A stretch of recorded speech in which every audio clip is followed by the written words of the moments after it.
आज तुम लोगों को ठीक है ज्योग्राफी का वीवीआई क्वेश्चन बतला रहे हैं जो परीक्षा में आएगा ही। ठीक है, आने का पूरा चांस है। ठीक है, ज्योग्राफी का कम से कम 10 या 12 क्वेश्चन बतला रहे हैं। ठीक है, जो बहुत वीवीआई है। ठीक है, देखो पहला क्वेश्चन देखो, इसका क्या है, लिंग अनुपात पर टिप्पणी लिखे। तो लिंग अनुपात माने क्या होता है, रेशियो होता है। यानी लिंग अनुपात समझ लो क्या, पहले समझ लो क्वेश्चन के। लिंग अनुपात का अर्थ होता है कि महिला और पुरुष में जो जनसंख्या का जो अनुपात होता है ना, जो रेशियो होता है, उसको क्या कहते हैं, लिंग अनुपात। मतलब महिला और पुरुष में जैसे कि उसका जो अनुपात होगा जनसंख्या का, जैसे समझो 2001 में 2001 की जनगणना के अनुसार महिला और पुरुष में कितना का अनुपात था, 1000 पुरुषों पर 933 महिला था 2001 की जनगणना के अनुसार। इसका आंसर कैसे लिखना कि लिंग अनुपात का अर्थ है कि प्रति 1000 पुरुषों पर महिलाओं की जो जनसंख्या होती है, यानी प्रति 1000 पुरुष पर। ठीक है, जैसे कि भारत में महिला की जनसंख्या कम है, ठीक है, पुरुष के मुकाबले। हर राज्य में देखो, कहीं कहीं तो जैसे हरियाणा में बहुत ही कम मिलेगा महिला की जनसंख्या, 1000 पुरुष पर लगभग वहां 800 साढ़े 700 साढ़े 700 800 के बीच में। बिहार में ज्यादा मिलेगा तुमको। ठीक है, बिहार में स्थिति ठीक है, बिहार में तो कुछ बढ़ा ही है, लेकिन पूरा देश का स्थिति जब देखेगा तो महिला की जनसंख्या कम मिलेगा। जैसे राजस्थान हुआ, हरियाणा हुआ, पश्चिमी यूपी हुआ, इस समय महिला की जनसंख्या बहुत ही कम है। समझ गया ना कि 1000 पुरुषों पर महिलाओं की जो संख्या होती है उसे, ठीक है, उसे क्या कहते हैं, लिंगानुपात। जैसे कि बतलावे किए हैं कि 2001 के जनगणना के अनुसार 1000 पुरुष पर कितना महिला था, 933। अब फिर लिखना है इसको, अगर आंसर तुम जब लिखना शुरू कर रहा है, ठीक है, कोई भी विषय में, ज्योग्राफी में शुरू कर रहा है, तो ये क्वेश्चन समझ गया कि 1000 पुरुष पर जो महिलाओं की संख्या होती है उसको क्या कहते हैं, लिंगानुपात। अब ऐसे देखो, जब आंसर लिखना तुम शुरू करना तो तुम कम से कम 2 नंबर का जो पूछेगा, जैसे 2 नंबर का ज्योग्राफी कितना नंबर का परीक्षा होता है, 70 नंबर का। कितना होता है, 70 नंबर का। ठीक है, उसमें तुमको 70 को ऑब्जेक्टिव रहेगा। ठीक है, कितना बनाना उसमें, 35 सब्जेक्टिव बनाना। ठीक है, लघु रहेगा तुमको 2 मार्क्स वाला रहेगा, 20 क्वेश्चन, उसमें कितना बनाना है, 10 को, 10 हाफ। उसके बाद देखो दीर्घ में रहेगा 6 को, कितना बनाना है, 3 को। तब 35 नंबर ई हुआ ऑब्जेक्टिव, 10 दूनी 20, यानी 2 नंबर का 5 तिहाई 15। देखो 70 नंबर पूरा जाएगा, 5 5 10 के 0, 3 2 5 1 6 1 7, 70 नंबर पूरा गया। ठीक है, और तुमको परीक्षा में अगर सटीक लिखता 2 मार्क्स वाला बच्चा को, जैसे कि 80 85 90 95 कब होता है, जब तुमको ना लघु सही रहेगा और दीर्घ सही रहेगा। ठीक है, ऑब्जेक्टिव इसका हल्का होता है, जब याद करिए लेता है। 70 को 35 को या 34 को सही रहे करता है, जो पढ़ने में ठीक रहता है, जो पढ़ता है। और लघु दीर्घ में ही नंबर करता है, क्योंकि लिखावट पर नंबर करता है। अगर कोई बच्चा 2 लाइन में आंसर लिख रहा है तो 2 में 1 नंबर देगा, चाहे वो ना देगा। कम से कम 2 नंबर वाला को जो क्वेश्चन रहेगा, 2 मार्क्स वाला, 2 अंक वाला, उसको 6 या 7 लाइन में तो बना बना के लिखना है। हिस्ट्री ज्योग्राफी क्या है, तुम जितना बात बना सकता है। तो इसका फिर आंसर लिखना कि वर्तमान स्थिति में देखा जाए तो महिला की जनसंख्या दिन प्रतिदिन घटती जा रही है। अभी तो अनुमान के अनुसार, अभी जो जनगणना होगा अनुमान के अनुसार कि 1000 पुरुष पर मात्र 908 महिला है। 2001 में 933 था, अब 908 या 907 के बीच में आएगा।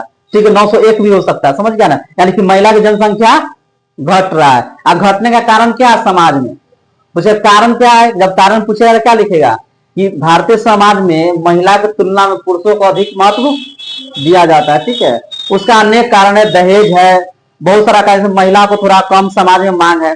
ठीक है, 11 क्वेश्चन पढ़ा हुआ तो भ्रूण हत्या 10वां में, जो अभी के मशीन के द्वारा, एक्सरे के द्वारा गर्भ में पता लगा लिया था कि लड़का है लड़की है, और लड़की रहता था उसको गर्भ में हत्या करवा दिया था, तो उसे कहते भ्रूण हत्या, जो 10वां में पढ़ लेगा। तो महिला की जनसंख्या इसी कारण से दिन प्रतिदिन घटते जा रहा है। समझ गया ना। देखो यहां अगला क्वेश्चन देखो, जीवन निर्वाह कृषि क्या है।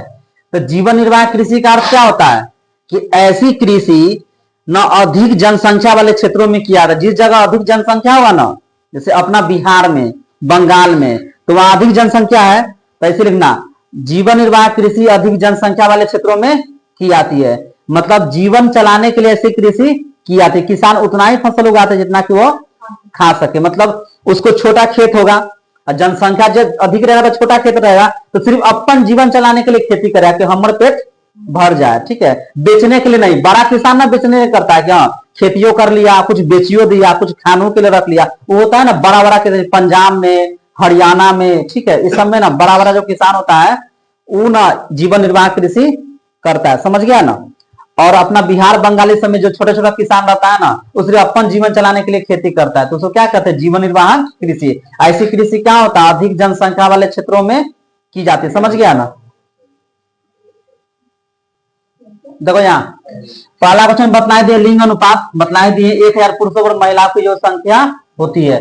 दूसरा बतलाया जीवन निर्वाह कृषि की ऐसी कृषि जहां अधिक जनसंख्या होता है वहां किया जाता है, ऐसी कृषि जो जीवन चलाने के लिए किया जाता है, समझा दिए। देखो दूसरा तीसरा क्वेश्चन इसका, प्रवास से क्या अभिप्राय है, जनसंख्या परिवास शब्द की परिभाषा दीजिए। देखो प्रवास माने क्या होता है, जब जनसंख्या एक स्थान से दूसरे स्थान जाकर बसती है, मतलब एक स्थान से जाकर और दूसरे स्थान पर जाकर।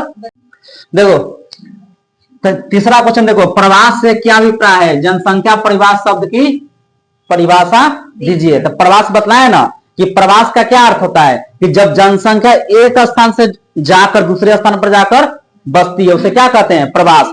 और जब जनसंख्या एक प्रदेश से दूसरे प्रदेश में जाकर बसा उसे कहते हैं उत्प्रवास, उत्प्रवास, ठीक है। तो वही वो भी प्रवास के अंतर्गत आया, मतलब जनसंख्या जब एक राज्य से जाकर दूसरा जगह जाकर बसता उसे कहते हैं प्रवास। देखो और जब एक देश से दूसरे जगह जाकर बसेगा तो क्या होगा, अंतरराष्ट्रीय प्रवास, क्या होगा, जैसे कि भारत से कोई चल जाएगा अमेरिका तो क्या होगा, अंतरराष्ट्रीय प्रवास, समझ गया। और एक प्रदेश से दूसरे प्रदेश जाएगा तो उसे उत्प्रवास, उसको प्रवासीय कहा जाता है। जैसे मुजफ्फरपुर का आदमी या बिहार का आदमी चल जाएगा कहाँ, दिल्ली, तो उसको क्या कहेगा, प्रवासी, क्या कहेगा, प्रवासी व्यक्ति, ठीक है, समझ गया ना। प्रवास है मतलब, अब प्रवास के कई रूप होता है, नगर से शहर की ओर, ठीक है, नगर से नगर की ओर, गांव से गांव की ओर, फिर नगर से गांव की ओर, एक देश से दूसरे देश, एक राज्य से दूसरे राज्य, ये सब प्रवास का रूप है, ठीक है, कि जन प्रवास के कितना रूप है, ठीक है। देखो अगला क्वेश्चन देखो, चौथा क्वेश्चन है कृषि योग्य व्यर्थ भूमि से क्या समझते, कोई दिक्कत नहीं। देखो कृषि योग्य व्यर्थ भूमि से आप क्या समझते थे, कृषि योग्य व्यर्थ भूमि माने क्या होता है, ऐसी भूमि जो पिछले 5 वर्ष या उससे अधिक समय तक पड़ती हो, नहीं होता कोई पड़ती छोड़ देता है खेत के, कोई खेती नहीं करता है, मतलब उसको क्या है, कृषि योग्य व्यर्थ। कृषि योग्य था लेकिन उसको क्या किए हम, खुला छोड़ दिए, पड़ती छोड़ दिए। जब पड़ती छोड़ देंगे ना बहुत दिन तक रहता है, खेत की जो उर्वरा शक्ति ना खत्म हो जाता है, तो उसको ना नवीन तकनीकी द्वारा, मतलब उसको जुताई होता है, ठीक है, या तुमको जैसे कि कोई फसल में ना कम खेती, मतलब कोई खेत में कम फसल दे रहा है, कम उपज हो रहा है, तो क्या दिमाग लगाता है किसान से, उसको ना 2-3 साल पड़ता छोड़ देता है, पड़ता छोड़ देता है, तो फिर उसमें नमी आ जाता है, मतलब कोई शौक से छोड़ दिया, किसके पास ज्यादा जमीन नहीं छोड़ देता है, कोई खेती नहीं करेगा। अब कोई आदमी क्या होता है कि जब नहीं ज्यादा उपज होगा तब छोड़ देगा 2-3 साल, 2-3 साल बाद ना नमी आता, उर्वरा बन जाता, तो फिर उसको जुतवा के फिर खेती करता है, ठीक है। तो कृषि योग्य व्यर्थ भूमि का अर्थ होता है कि वह खेत जो पिछले 5 वर्ष से अधिक, उससे अधिक समय तक क्या हो, पड़ती हो, जिस पर कोई फसल न हो, और उसको क्या करेंगे बाद में 5 साल 6 साल बाद फिर उसको जोत के फिर उसको बनाएंगे कि ज्यादा से ज्यादा उपज हो, समझ गया। देखो अगला क्वेश्चन देखो, इसको फुटकर व्यापार सेवा को स्पष्ट करे। तब फुटकर व्यापार सेवा माने क्या होता है, पढ़ाए तो तुम लोग को क्या होता है फुटकर व्यापार सेवा का, कि देखता ना कि ग्रामीण क्षेत्रों में जो गांव के आसपास में एक पेठिया लगता है जिसको हाट कहते हैं, लगता है ना, तो वहां क्या होता है, वहां कौन सामान बिकता है, खुदरा व्यापार। हालांकि मंडियों के रूप में काम करता है, वहां पर थोक विक्रेता भी रहता है, लेकिन ज्यादा क्या होता है, खुदरा विक्रेता रहता है, मतलब छोटा मोटा जो 1 किलो 2 किलो इस टाइप का बेचता, समझो कितना होता है हाट। तो गांव ऐसे लिखना है, ग्रामीण क्षेत्रों के पास अर्धनगरीय केंद्र जहां पर खुदरा व्यापार के रूप में लोग व्यापार करते हैं, अपना सामान को बेचते हैं, समझ गया ना, फुटकर व्यापार में। तो इसमें क्या होता है, गांव के लोग जो मांग करता है ना वही सेवा वहां बेचा जाता है। जैसे गांव के लोग के क्या मांग रहता है, हाट लगता है छोटा मोटा, वहां सब्जी का मांग ज्यादा होता है, सब्जी ना बिकाता है, जैसे कि तुमको सब्जी में से आलू मिलता है तो आलू ज्यादा बिकाएगा, जो जिस सीजन में जिस वस्तु की ज्यादा उत्पादन होता है वो बिकता है, ठीक है। और गाँव के अगर जो छोटा मोटा हाट लगा गांव में, नगरीय केंद्र लगा, बाजार लगा, वहां पे बहुत महंगा सामान लिया जाएगा, तो गांव का आदमी थोड़ी किनेगा वहां। या मशरूम बेचेगा तो मशरूम कोई खरीदेगा, ठीक है। नहीं ना कि नहीं, यहाँ सोचता है कि सब 10 रुपए की जितना सस्ता सामान मिल जाए, ठीक है, उसको क्या कहते हैं, फुटकर व्यापार। ठीक है, कि गांव गांव के पास ऐसा बाजार जहां गांव के लोगों के लिए ऐसी वस्तुओं मंगाया जाता है जो गांव का लोग उपयोग कर सके। समझ गया ना? तो फुटकर व्यापार माने होता है। ठीक है, ये और मतलब अर्ध नगरीय होता है, आधा नगरीय मतलब आधा 50-50। ठीक है, समझ गया?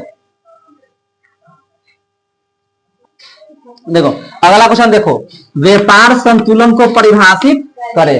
व्यापार संतुलन का अर्थ क्या होता है कि जब व्यापार, देखो व्यापार माने क्या होता है, जब भारत किसी देश से व्यापार करेगा तो यहां से सामान जाएगा और वहां से सामान आएगा, मतलब भेजना कथी होता है, निर्यात, और लाना कथी होता है, आयात।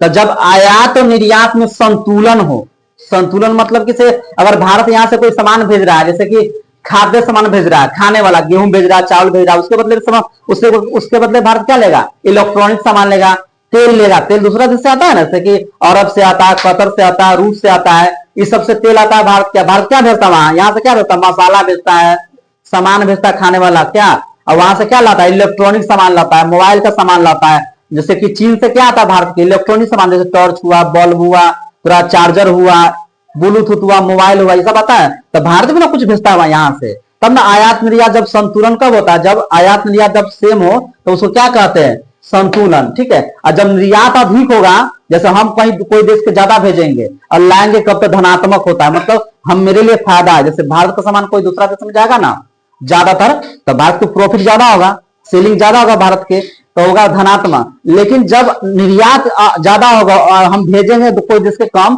तो क्या होता है, ऋणात्मक में आया था, मतलब माइनस में रहेगा, तो संतुलन नहीं होता है। ठीक है, तो संतुलन माने क्या होता है, जैसे तुम तराजू देखती है, जैसे कि 1 किलो सामान लेके तो तौलने वाला सेम पड़ जाता है, ऊपर ना रहता बीच में, अगर थोड़ा अगर इधर आ जाएगा तो नहीं कहता कम दे रहे हैं आप, कम दे रहे हैं। संतुलन माने कि बराबर। तो समझ गए ना कि जब आयात और निर्यात, ठीक है, बराबर मात्रा में हो तो उसको क्या कहेंगे, व्यापार संतुलन। अगर थोड़ा भी कम रहेगा, माइनस प्लस रहेगा कि हाँ भेजेंगे कम, ठीक है, भेजेंगे कम, ठीक है, और आएगा ज्यादा तो ऋणात्मक, मेरे देश मतलब घाटा में जा रहा है। ठीक है, समझ गया ना? देखो जितना क्वेश्चन बता रहे हैं, देखो उपनगरीयकरण, ठीक ना, ये क्वेश्चन ना पूछा कभी नहीं, ठीक ना। देखो अगला क्वेश्चन है उपनगरीयकरण क्या, ये भी क्वेश्चन थोड़ा कभी नहीं पूछा, वीवीआई क्वेश्चन है। उपनगरीयकरण माने क्या होता है कि ऐसा नगर जहां मतलब जैसे बड़ा बड़ा शहर के पास है ना, जैसे बड़ा बड़ा शहर के पास जो घना आबादी वाला शहर रहता है, उनके आसपास ऐसा शहर विकसित होता है जहां पर्याप्त खुला जगह हो, स्वस्थ हवा, जहां भीड़ भाड़ कम हो। जहां भीड़ भाड़ कम रहेगा तो स्वच्छ वातावरण रहेगा, जैसे कि कोलकाता शहर हुआ, कोलकाता एक शहर हुआ, चाहे मुंबई शहर हुआ, तो उसके आसपास ऐसा शहर विकसित होगा जहां पर अच्छा वातावरण हो, तो लोगों के रहने के लिए ना बहुत बढ़िया जगह हो, जहां कम प्रदूषण फैलता हो। ठीक है, तो उसी को क्या कहते हैं, उपनगरीयकरण। तो भारत में ना सैकड़ों उपनगरीयकरण जहां विकसित हो रहा है, जहां पर लोग आसानी से रह रहा है। जैसे कि मुजफ्फरपुर में बहुत प्रदूषण है, तो उसके आसपास ऐसा शहर विकसित होगा छोटा मोटा, जहां पर लोग रहेगा तो उसको परेशानी नहीं होगा। ठीक है, तो यहाँ पर अभी वर्तमान में बहुत सारा शहर विकसित हुआ छोटा छोटा, जहां लोग रहता है, ठीक, उसे क्या कहते हैं, उपनगरीयकरण। ठीक है, देखो अगला क्वेश्चन देखो क्या कह रहा है, नगरीय जनसंख्या क्या होती है। नगरीय जनसंख्या क्या अर्थ होता है कि भारत में बहुत सारे लोग ग्रामीण क्षेत्र में रहता है सबसे ज्यादा, और कुछ जनसंख्या जो शहरों में भी निवास करती है। तो इसका आंसर कैसे लिखना, जनसंख्या का वह भाग जो छोटे बड़े शहरों में, नगरों में निवास करती है। भारत में लगभग 28% लोग नगर में रहता है। ठीक है, 100 में से 28 घटा दो, ठीक है, तो उसके बाद जो जनसंख्या बच गया वो कहाँ रहता है, ग्रामीण क्षेत्रों में, मतलब नगर में आदमी कम रहता है और शहर में ज्यादा रहता है। समझ गया? तो लिखना इसका आंसर होगा जनसंख्या का वह भाग जो नगरों में निवास करते, छोटा नगर हो या बड़ा नगर हो। और फिर लिखना भारत की 28% जनसंख्या कहाँ रहती है, नगरों में निवास करती है। जैसे कि मुजफ्फरपुर नगर हुआ, ठीक है, उस नगरीय क्षेत्र हुआ, हम सब कहाँ रहते हैं, गांव में रहते हैं, तो हम सब ग्रामीण क्षेत्र के हो गया, उसका नगरीय क्षेत्र के हो गया। तो भारत में सबसे ज्यादा गांव में ना, गांव ज्यादा ना है, नगर तो रहा है लेकिन छोटा नगर रहता है या बड़ा नगर रहता है उसमें कम लोग रहता है, ग्रामीण क्षेत्रों में ज्यादा लोग रहता है। क्लियर? देखो अगला क्वेश्चन देखो, अगला क्वेश्चन कर रहा है गैरिसी नगर क्या होता है। गैरिसी नगर क्या होता है समझ लो। गैरिसी नगर माने होता है कि ऐसा नगर जहां छावनी होता है, किला नहीं होता है, छावनी या किले के रूप में होता है। ठीक है, यहाँ कौन काम होता है, यहाँ सेना के लिए ना अस्त्र शस्त्र बनाया जाता है, उपकरण बनाया जाता है, जैसे कि बंदूक बनेगा, ठीक है, गोली बनेगा, मतलब सेना के लिए उपकरण बनाया जाता है, अस्त्र शस्त्र। इसका देखभाल कैसे किया जाता है, इसका देखभाल कैसे किया जाता है, तो चारों तरफ दीवार बनाकर, क्या चीज बनाकर, दीवार बनाकर, या जल से भरी खाइया बनाकर, मतलब जल से पूरा चारों तरफ जल गड्ढा खन के, ठीक है, गड्ढा खोद के जल भर दिया था। क्यों कि इसको जल्दी कोई चोरी ना करे, कोई लूटपाट नहीं करे, मतलब चारों तरफ से सुरक्षित हो। मतलब जहां पर यह बम पिस्तौल बनेगा सेना के लिए, हो सकता है कि क्रिमिनल सब लूट ले उसको, क्रिमिनल से काम रहता, गोली पिस्तौल काम रहता है, वो लूट ले, इसलिए बहुत इसको ना सुरक्षा में रखा जाता है। दीवारें बना देगा, दीवार कैसे फानेगा, फिर खाइया बना देता। ठीक है, जैसे कि कुछ कुछ है, कुछ गैरिसी नगर में दानापुर हुआ, जबलपुर हुआ, नासिराबाद हुआ, ये सब ना जबलपुर जो नासिराबाद है ना, ये सब गैरिसी नगर के उदाहरण, वहां ना बनाया जाता सेना के लिए अस्त्र शस्त्र, मतलब वहां उसके लिए सेना के लिए क्या बनेगा, पिस्तौल बनित होगा, गोली बनित होगा, बम बनित होगा, ये ना बनेगा सेना के लिए। ठीक है, उदाहरण में देहरादून, नासिराबाद, दानापुर, ठीक है, जबलपुर, यहाँ इस सब में 4-5 जगह ना गैरिसी नगर है, समझ गए ना, जहां पर सेना के लिए अस्त्र शस्त्र बनाए जाते हैं। तो इसका देखभाल कैसे किया, तो दीवार बनाकर या जल से भरी खाइया बनाकर। ठीक है, उदाहरण बतला दिए कौन कौन जगह पर, जबलपुर, दानापुर, नासिराबाद, ठीक है, इन जगह पर उदाहरण देना है तब नंबर देगा। देहरादून इस सब में ना सेना के लिए बनाया था अस्त्र उपकरण बनाया था। ठीक है, तो 10वां क्वेश्चन देखो, शुष्क कृषि किसे कहते हैं। तो शुष्क कृषि माने क्या होता है, ऐसी कृषि कहां होता है जहां पर आप बहुत ही कम वर्षा होता है, आवश्यकता से कम वर्षा वाले स्थानों क्या कहते हैं, शुष्क कृषि। शुष्क माने सूखा। ठीक है, तो ऐसी कृषि ना जहां पर कम वर्षा होता है उस क्षेत्रों में ऐसी कृषि की जाती है। ठीक है, जैसे कि कहा, जैसे कि गुजरात, पश्चिमी राजस्थान, हरियाणा, इनके क्षेत्र, मतलब हरियाणा में भी होता है, पश्चिमी राजस्थान में, गुजरात में, इन क्षेत्रों में शुष्क कृषि होता है। तो शुष्क कृषि वाले क्षेत्रों में ना एक वर्ष में एक ही फसल उगाया जाता है, एक वर्ष में एक ही फसल उगाया जाता है। और ऐसी कृषि पूर्ण रूप से ना वर्षा पर निर्भर रहेगा, मतलब वर्षे पर निर्भर रहेगा, वर्षा होगा तब ही कृषि होगा। और ऐसी बतलाई दे कि ऐसे कृषि क्षेत्रों में ना एक वर्ष में एक ही फसल उगाई जाती है, मतलब। और इसका आंसर लिखना कि जब आवश्यकता से कम वर्षा वाले क्षेत्रों में शुष्क कृषि की जाती है, जैसे गुजरात में, पश्चिमी राजस्थान में, हरियाणा के कुछ भागों में ऐसी कृषि प्रचलित है। समझ गया। देखो अगला क्वेश्चन है 11वां नंबर में, मेट्रो रेलवे क्या है।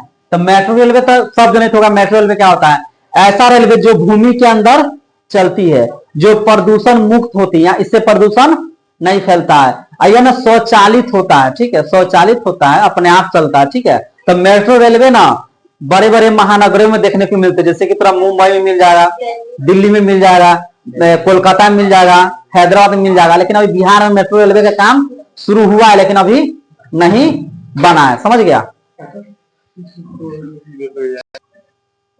देखो अगला क्वेश्चन क्या कह रहा है, महानगर किसे कहते हैं। महानगर माने होता है किसे, वह नगर जिसकी जनसंख्या 10 लाख से अधिक हो।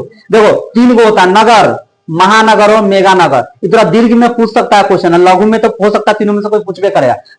तो उसमें एक और समझ लो, नगर की जनसंख्या कितना होता है, नगर की जनसंख्या 1 लाख से अधिक, महानगर की 10 लाख से अधिक, मेगा नगर की 50 लाख से अधिक। मेगा नगर में आ जाएगा कौन, जापान, टोक्यो आ जाएगा, पेरिस आ जाएगा। ठीक है, ठीक है, ये सब आ जाएगा मेगा नगर। महानगर में कौन आ जाएगा, भारत में हो जाएगा कोलकाता, दिल्ली, हैदराबाद, सूरत, अहमदाबाद, ये सब जो है कथी में आ जाएगा, महानगर में। ठीक है, जिसकी जनसंख्या 10 लाख से अधिक हो। तो शुरुआती में 1901 में ना सिर्फ कोलकाता ही महानगर था। देख लो, इसमें लिखना है, इसको बात आगे बढ़ा के लिखना जितना तुम। ठीक है, हाँ 12 था। ठीक है, तो लिखना 1901 में सिर्फ कोलकाता ही महानगर कौन था, महानगर था। फिर उसके बाद 1923 में बढ़ा, फिर 1941 में बढ़ते रहा। ठीक ना, 1923 में हुआ 5 गो, फिर 1941 में तो बहुत सारा हो गया, 23 गो हो गया, धीरे धीरे करते महानगर बढ़ते गया। ठीक है, अभी तो भारत में सैकड़ों महानगर देखने को मिलता है। समझ गया ना तीनों, कि नगर की जनसंख्या 1 लाख से अधिक, महानगर की 10 लाख से अधिक, मेगानगर के 50 लाख से अधिक। ठीक है, तो 1901 में एक ही वो महानगर था, कौन था? कोलकाता। देखो 1901 में कोलकाता था, ठीक है, कोलकाता था, मुंबई था, 2 गो था, ठीक है। और 1951 में 5 गो हो गया था, धीरे धीरे करते बढ़ते गया, ठीक है, इसकी आबादी। देखो यहाँ इसका समझ लो शुरू से, फिर लिंग अनुपात पर टिप्पणी लिखे तो बतलाई थी लिंग अनुपात का अर्थ क्या है। तो एक है पुरुषों और महिलाओं की जो जनसंख्या होती है उसे क्या कहते हैं? लिंग अनुपात, ठीक है। जैसे 2001 की जनगणना के अनुसार 1 पुरुषों पर कितना महिला था? 933 महिला, ठीक है। एक बार और समझ लो, जीवन निर्वाह कृषि क्या है? जीवन निर्वाह कृषि ना अधिक जनसंख्या वाले क्षेत्रों में की जाती है, मतलब किसान उतना ही फसल होगा जितना कि उसका जीवन चल सके, ठीक है। प्रवास से क्या अभिप्राय है? जनसंख्या प्रवास का अर्थ होता है कि जब जनसंख्या एक जगह से दूसरी जगह जाकर बसता है, ठीक है, उसको क्या कहते हैं? प्रवास। और उसके प्रवास के बहुत सारे रूप है, ठीक है, नगर से नगर की ओर, गांव से नगर की ओर, ठीक है, एक प्रदेश से दूसरे प्रदेश, एक देश से दूसरे देश तक प्रवास। 14 क्वेश्चन, कृषि योग्य व्यर्थ भूमि से क्या समझ बतलाया ना? कृषि योग्य व्यर्थ भूमि का अर्थ होता है कि जब वैसा कृषि वैसा के जो 5 साल या 5 या 5 से अधिक साल तक पड़ती हो, मतलब खुला हो, मतलब उस पर कोई कृषि कार्य नहीं हो, उसे क्या कहते हैं? कृषि योग्य व्यर्थ भूमि। फिर आया है फुटकर व्यापार सेवा को स्पष्ट कर। फुटकर व्यापार माने क्या होता है कि ग्रामीण क्षेत्रों के आसपास में अर्धनगरीय केंद्र विकसित होती है, कुछ पेठिया टाइप के, हाट टाइप के लगता है, जहां पर गांव के लोगों के लिए वस्तु और सेवा प्रदान किया जाता है, ठीक है। फिर व्यापार संतुलन को परिभाषित करें। व्यापार संतुलन माने क्या होता है कि व्यापार एकदम संतुलित हो, आयात निर्यात मतलब सेम हो, आधा मतलब सेम हो, बराबर हो, ठीक है, उसको क्या कहते हैं? व्यापार संतुलन। फिर है तुमको उपनगरीयकरण, मतलब है कि बड़े बड़े नगरों के आसपास, घनी आबादी वाले क्षेत्रों के आसपास ऐसा नगर विकसित होता है जहां पर लोग रह सके, मतलब खुली हवा में, मतलब स्वच्छ जगह होता है, ठीक ना। यहाँ फिर नगरीय जनसंख्या होता है। नगरीय जनसंख्या अर्थ होता है कि वह जनसंख्या का भाग जो नगरों में जाकर निवास करती है, ठीक है, छोटा नगर हो या बड़ा नगर हो। मतलब देश की नगरीय जनसंख्या की आबादी कितना? 28% है, ठीक है। फिर गैरोसी नगर क्या होता है? गैरोसी नगर माने होता है कि ऐसा नगर जहां सेना के लिए अस्त्र शस्त्र बनाए जाते हैं, ठीक है, और उसका देखभाल कैसे किया जाता है? जल से भरी खाया बनाकर या दीवार बनाकर, ठीक है। फिर एक शुष्क कृषि से किसे कहते हैं? शुष्क कृषि का अर्थ होता है कथी कि ऐसी कृषि, ठीक है, जहां पर कम वर्षा होता है वहां पर ऐसी कृषि किया जाता है, जैसे कि हरियाणा में, पश्चिमी राजस्थान में, गुजरात में, इन क्षेत्रों में शुष्क कृषि किया जाता है, ठीक है। ये कृषि पूर्ण रूप से वर्षा पर निर्भर होता है। फिर मेट्रो रेलवे क्या? तो मेट्रो रेलवे का क्या अर्थ है कि ऐसा रेलवे जो भूमि के अंदर बड़े बड़े महानगरों क्षेत्रों में जो चल रही है, ठीक है, ना स्वचालित है या प्रदूषण मुक्त होती है। फिर अगला क्वेश्चन है महानगर किसे कहते हैं? तो महानगर किसे कहते हैं? जिस नगर की जनसंख्या 10 लाख से अधिक होती है उसे कहते क्या कहते हैं? महानगर, ठीक है। तो आज पूरा 12 क्वेश्चन कराए हैं, परीक्षा पूछेगा 20 गो में 10 गो बनाना है। फिर अगला दिन पार्ट 2 बनाएंगे, कल या परसों, तो इसका पूरा कंप्लीट हो जाएगा, ठीक है। हाँ, तो 12 क्वेश्चन बतलाया ना, ठीक है। तो 12 बतलाया तो कल इसका पार्ट 2 बतला दे, ठीक ना। जो भी बच्चे जुड़े हुए चैनल लाइक सब्सक्राइब कर दे, सब्सक्राइब तो कर ही दे, क्योंकि आगे वाला मिलता रहे, ठीक है, आगे पढ़ाएंगे तो।